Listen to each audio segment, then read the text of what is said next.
పొరబాటున చేజారిన తరుణం తిరిగొస్తుందా?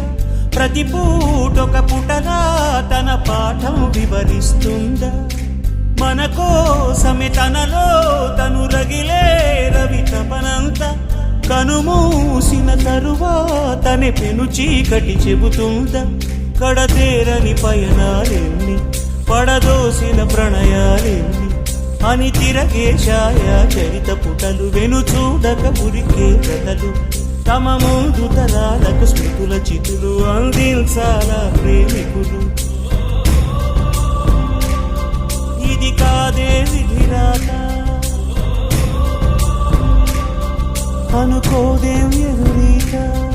10 నెలలు తనలో నిన్ను మోసిన అమ్మైనా, అప్పుడో ఇప్పుడో కననే కలను